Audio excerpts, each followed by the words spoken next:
नमस्कार.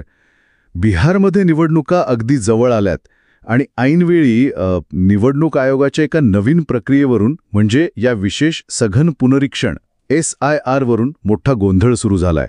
हो, नक्कीच. आपल्याकडे याबद्दल बातम्या आहेत, तज्ज्ञांची मतं आहेत आणि सुप्रीम कोर्टात काय घडलं याची पण माहिती आहे. तर आज आपण जरा खोलात जाऊन बघूया की हे सगळं प्रकरण नेमकं काय आहे, दोन्ही बाजू काय म्हणतायत आणि याचा परिणाम काय होऊ शकतात. बरोबर. म्हणजे ही जी SIR प्रक्रिया आहे ती निवडणूक आयोगाने सुरू केली आहे, पण तिची वेळ अगदी ऐन निवडणुकीच्या तोंडावर. हो, आणि त्यात जी कागदपत्र मागितली आहेत त्यावरून खूप प्रश्न उभे राहिलेत.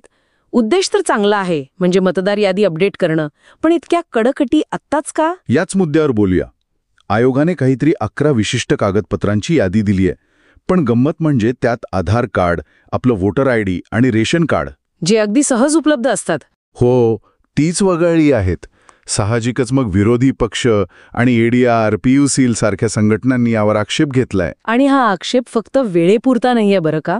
मुख्य भीती ही आहे की या कागदपत्रांच्या यादीमुळे अनेक लोक म्हणजे मतदार ते वगळले जाऊ शकतात. अच्छा. तुम्हीच विचार करा, गावाकडचे लोक किंवा जे स्थलांतरित मजूर आहेत त्यांच्याकडे अचानक ही 11 पैकी कागदपत्र कुठून येणार की नाही. बरोबर. त्यामुळेच मोठ्या संख्येने लोक यादीतून बाहेर फेकले जातील की काय अशी भीती व्यक्त होते. पण यात एक म्हणजे विरोधाभास दिसतोय, कारण आयोग काय म्हणतोय की प्रक्रिया एकदम सुरळीत आहे, म्हणजे 97% लोकांपर्यंत अर्ज पोहोचवलेत त्यांनी आणि खूप अर्ज परत पण आलेत म्हणे. हो, पण प्रत्यक्ष जमिनीवरची स्थिती काहीतरी वेगळंच सांगते असं दिसतंय.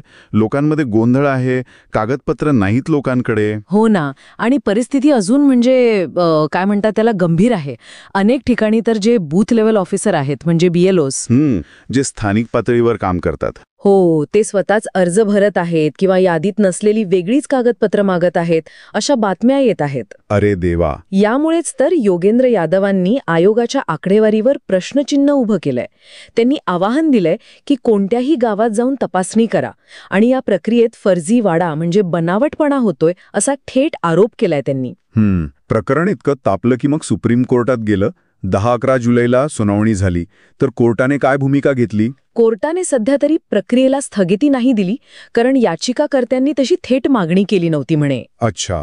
पण कोर्टाने निवडणूक आयोगाला बरेच कडक प्रश्न विचारलेत आणि सगळ्यात महत्त्वाचं म्हणजे कोर्टाने खूप व्यावहारिक सूचना दिली आहे. काय सूचना? कोर्टाने म्हटलं की तुम्ही आधार कार्ड, मतदार ओळखपत्र आणि रेशन कार्डचा समावेश का करत नाही. हे जर केलं तर म्हणे 95 ते 98% लोकांचा प्रश्न सुटू शकतो. वा, म्हणजे कोर्टाने एक प्रकारे मार्गच दाखवला आहे की.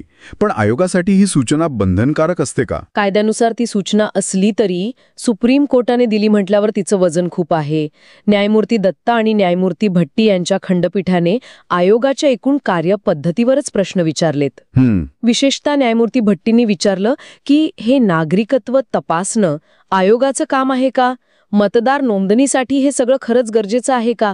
हे खूप मूलभूत प्रश्न आहेत नाही का? अगदी. म्हणजे आयोगाच्या कार्यकक्षेवरच प्रश्नचिन्ह निर्माण झालंय. मग पुढे काय आता? कोर्टाने आयोगाला 28 जुलैपर्यंत या सगळ्या मुद्द्यांवर सविस्तर उत्तर द्यायला सांगितलंय आणि तोपर्यंत कोर्टाच्या परवानगीशिवाय कोणतंही मोठं पाऊल उचलायचं नाही. म्हणजे जसं की प्रारूप मतदार यादी जाहीर करणे वगैरे? हो, अगदी. तसं काही करता येणार नाही. त्यामुळे आयोगाच्या कामावर आता कोर्टाची नजर राहील हे स्पष्ट आहे. यात तात्पुरत्या वादाच्या पलीकडे पाहिलं तर काही मोठ्या चिंता पण यातून समोर येता येत नाही का? एकीकडे मोठ्या प्रमाणावर मतदार वगळले जाण्याची भीती आहेच. हो. पण दुसरीकडे काही विशिष्ट गटांना म्हणजे गरीब, स्थलांतरित किंवा अगदी अल्पसंख्याक यांना जाणीवपूर्वक टार्गेट केलं जाते की काय, असाही एक सूर आहे. अगदी. लोकमतच्या बातमीत तर नेपाळी आणि बांगलादेशी स्थलांतरितांचा पण उल्लेख आहे आणि यालाच काहीजण छुपा NRC असंही म्हणतायत. बरोबर. हा छुपा NRCचा आरोप महत्वाचा आहे, कारण कागदपत्रांच्या अटींमुळे नेमक्या याच लोकांना जास्त त्रास होण्याची शक्यता आहे. आणि दुसरा मुद्दा म्हणजे आयोगाच्या अधिकारांचा. म्हणजे आयोग मतदार नोंदणी करतोय की नागरिकत्वाची पडताळणी करतोय? या SIR साठी कायदेशीर आधार काय आहे? हे प्रश्न निवडणूक प्रक्रियेच्या मूळ हेतूवरच शंका घेतायत. आणि यात भर म्हणून माहितीचं राजकारण पण सुरू आहे. आयोग आपल्यावरची टीका म्हणजे जसं तेजस्वी यादव किंवा योगेंद्र यादवांनी काही पोस्ट्स केल्या असतील तर आयोग त्यांना भ्रामक ठरवत आहे. हो, हे एकूणच सरकारी संस्थांच्या विश्वासार्हतेबद्दल आणि त्या माहिती कशा प्रकारे हाताळतात याबद्दलची एक मोठी चिंता दर्शवतं. बरोबर. थोडक्यात काय तर बिहारमधली ही मतदार यादी पुनरीक्षण प्रक्रिया आता सुप्रीम कोर्टाच्या कडक देखरेखीखाली आहे. आयोगाला आता फक्त आपल्या कृतीचं समर्थन नाही करावं लागणार, तर कदाचित कागदपत्रांच्या यादीत बदल पण करावा लागेल. म्हणजे आयोगाचा घोषित हेतू एकीकडे आणि दुसरीकडे मतदारांचे मूलभूत हक्क, प्रक्रियेची पारदर्शकता आणि लोकशाहीची मूल्य यांच्यातला संघर्ष आता स्पष्ट दिसतोय. हे सगळं ऐकल्यावर एक विचार येतो मनात की जेव्हा निवडणूक प्रक्रिया निष्पक्षपातीपणे पार पाडण्याची जबाबदारी असलेली एक घटनात्मक संस्थाच ऐन निवडणुकीच्या गडबडीत स्वतःच्या कार्यपद्धती आणि हेतूंबद्दल इतक्या मूलभूत प्रश्नांच्या भोवऱ्यात अडकते, तेव्हा आपल्या लोकशाही प्रक्रियेसाठी याचा नेमका अर्थ काय घ्यायचा? खरंच विचार करण्यासारखा प्रश्न आहे.